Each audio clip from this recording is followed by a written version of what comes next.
sort of coming to you in the past because as you're watching this, I'm actually on a little bit of a vacation. I decided to do one of the lists that people have asked me to do recently.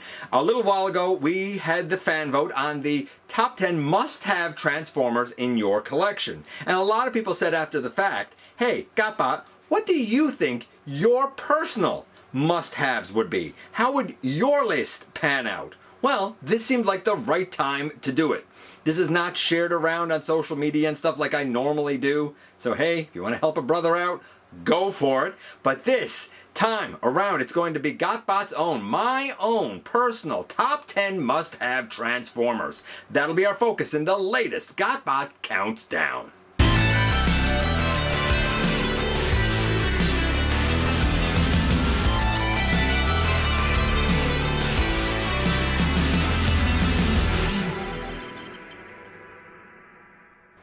Hey one, hey all, welcome back to the channel. I'm your host, your most humble of hosts, Dennis Moulton, aka GotBot. As always, please like, comment, share. Of course, subscribe while you are at it, light 'em up, baby.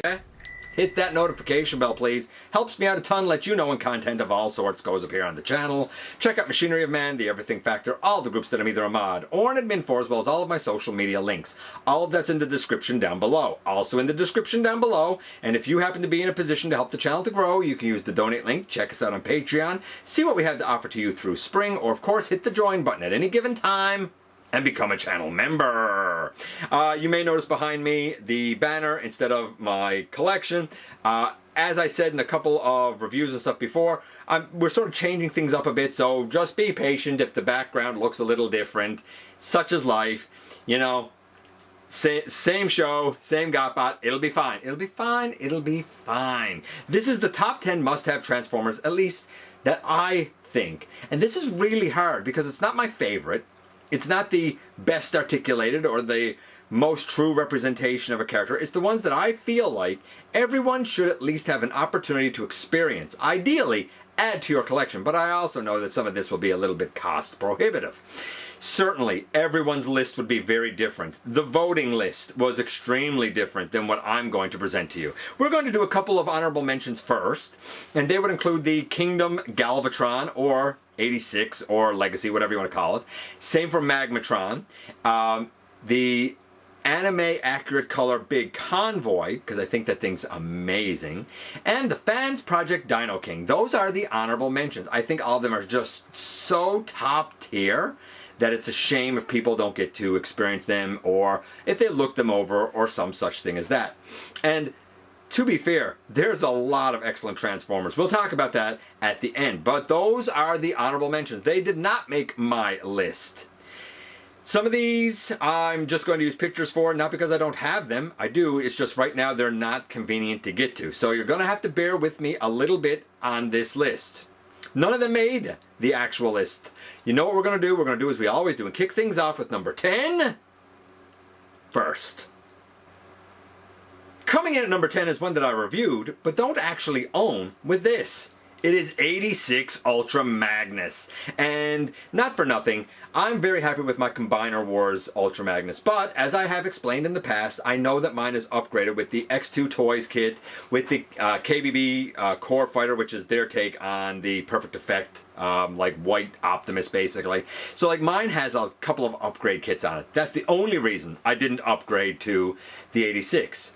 Yes, the 86, as far as a commander class goes, may be a little bit small in terms of mass, but he does feel very robust, very dense, and very solid.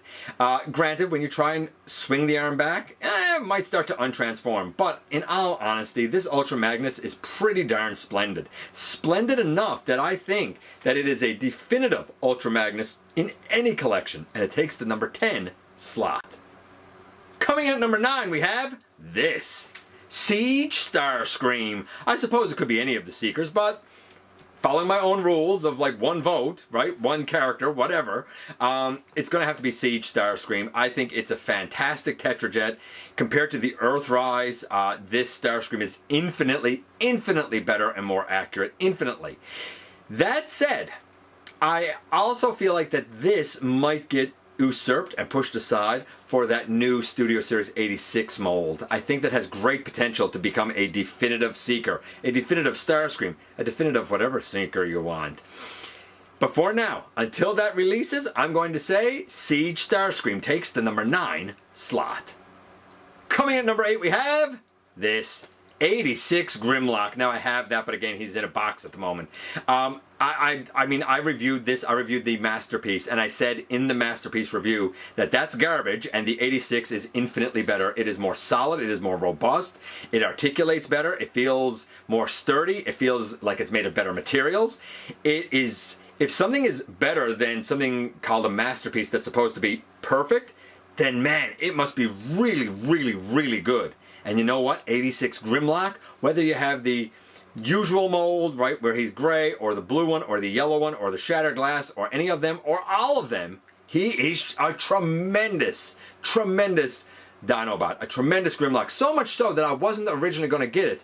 And when Starscream wife handled one that I had on loan as a review copy, she said, as a Transformers collector, you owe it to yourself to have this in your collection.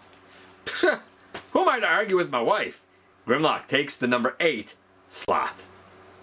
Coming in at number 7 is a character I don't like, but I think that this is still the absolutely most perfect version of him with this.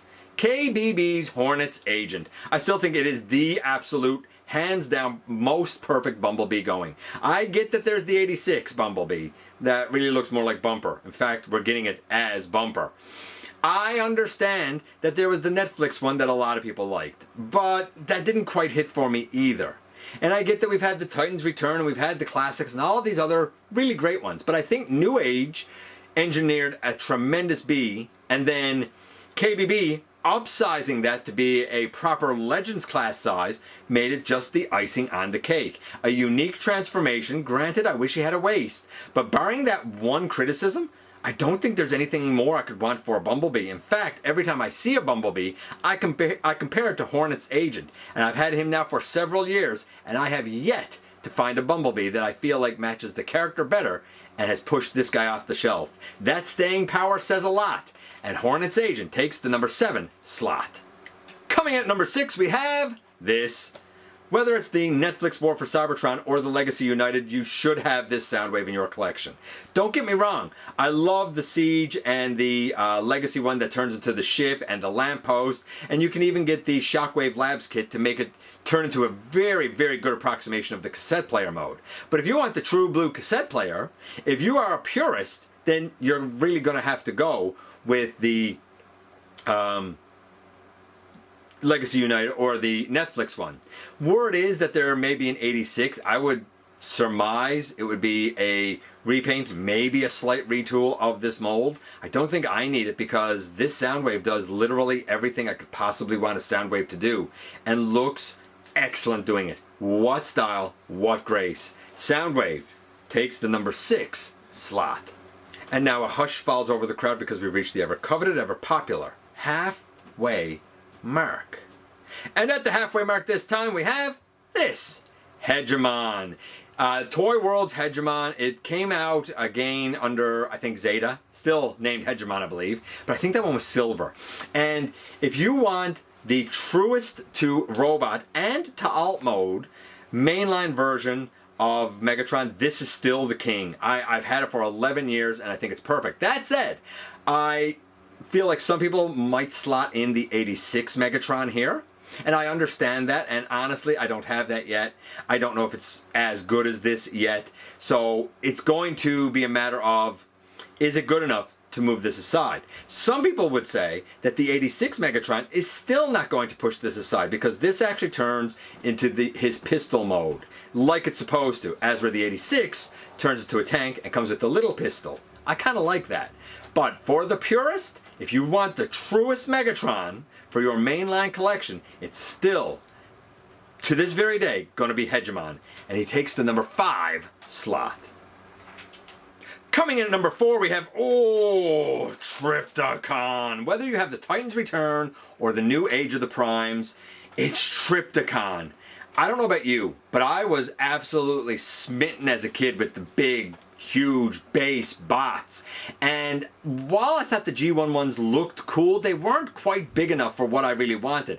I love my Titans return. Now, I don't have the hip issue or the chest issue and stuff that some people had. The Power of the Primes one, you know what? That looks every bit as good, if not better, than the Titans return. Depends on your take. But this is an excellent Titan. He's a cool ship. He's a gigantic... I guess he's a kaiju, but let's be realistic. A lot of us really just thought that it was a giant T-Rex when we were growing up, didn't we? Didn't we? A big T-Rex robot, how could you not like it? And he's a nice, big, sprawling base, as a base should be. He feels alive in all three modes, and that's why I love him, and that's why he's a must-have, and that's why he takes the number 4 slot. Coming in number 3, we have... Kingdom Rodmus Prime. Now hear me out. I am somebody who, as soon as this character was introduced in Transformers G1, I hated him immediately. I thought, who's this twerp? Where's Optimus Prime? I don't like this guy. I didn't like him as Hot Rod. I thought he was a lousy leader. I've said that all along. I've never hidden it. And as a matter of fact, for a guy who's not into Unicron Trilogy, I thought the more stoic version of Rodmus in that was way better than the G1. But then we got this guy, and everybody complained about his old man, grizzled face, as though, you know, he should look younger and more vibrant. But you know what? Seeing this face and seeing how stoic it looks, I feel like it's a little nod to that Unicron Trilogy Rodimus characterization that I like in the G1 body type that I like. This one is on my list because this is the first time that I can honestly say that I like Rodmus Prime. How could it not be a must-have when it takes a character I detest and turns it into one of my favorites? Yes, a must-have Kingdom Rodmus. Takes the number 3 slot. And driving in at number 2 we have Studio Series 86 Optimus Prime. Yes, he's in truck mode right now. What can I say? This is the quintessential Optimus Prime. This is perfection. Anybody who thinks it's not, you're wrong. It's as simple as that. I have handled and reviewed MP10. I've never liked it. MP44 is known to crumble at the knees. I will admit, I do think the Magic Square is phenomenal, and so is the Transform element, but especially the Magic Square. It's also much more expensive than this. While I would say I think the Magic Square is probably pretty quintessential, if you're somebody who's entering this fandom, entering this collecting journey, I suppose, and you don't really know what to expect, and you're on a budget, then this is the Optimus Prime you want to get. Don't get me wrong, I love the Siege. I think the Earthrise is also splendid. I even think the Devastation looks pretty cool for what it is. Even going back to the classics was great. But if you want the most definitive mainline Optimus, if you want the one where everything feels buttery smooth and he looks the part in truck and robot perfectly, this is the one you're going to want. Studio Series 86 Optimus Prime takes the number 2 slot. And now here we are at the very tippy top, number 1.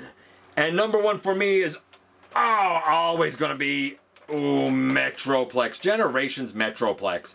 I've said it before and I'll say it again. My wife found this in the aftermarket for 90 bucks Canadian. I never ever, not for a second do I ever get tired of him. I always add little bits and pieces here and there to him. He's always a work in progress. I absolutely adore this thing. This is the Metroplex I always wanted. Now some people will say, hey, he's too full of Cybertron and not enough G1. The only difference in the layout of the city mode for Fall of Cybertron and G1 is this arm over here either points straight up or straight out. So if you want to point it straight up as a building, go for it. Nobody says you can't. But yes, you should absolutely get to experience, hopefully own, this generation's Metroplex. And for me, in terms of must-have Transformers, he takes the number 1 slot. And that's my 10 down to 1 once again. Again, I know your list probably looks wildly different than mine. Both of ours probably look wildly different from the fan-voted one, but that's the fun of this. Those are the ones that I would definitely say to try and get your hands on, and get your hands on first if you can. I also love the Reveal the Shield Jazz. I like the Siege Jetfire. I like the Wei Jiang Ultima Guard. I like the... really all of the main Titans. The Scorponok, the Black Zarek, the Fort Max. I like all of those guys.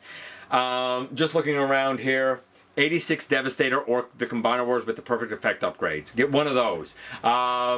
The new Age of the Prime Skybite is a perfect Skybite. It's fantastic. What about the Studio Series 86 Ret Guard? That's another one. Those and so many more wonderful, wonderful Transformers. The list of must-haves could go on and on forever. But that's my 10. For whatever that's worth. I appreciate you guys coming by, giving me some of your extremely valuable time. I do know how important it is to you. If you're in a position to help the channel to grow, you can use the donate link. Check us out on Patreon. See what we have to offer to you through spring, or of course hit the join button at any given time and become a channel member. While you are at it, hit the subscribe button. Stick around and have some fun with us here on the channel. And don't forget, not for a moment, not for a second, that you right there, you do make a difference in the world. And I look forward to the next time that you and I get together to have another visit, either in the live streams on Thursday nights at the stop motion premieres, or the old-fashioned way right here inside the videos.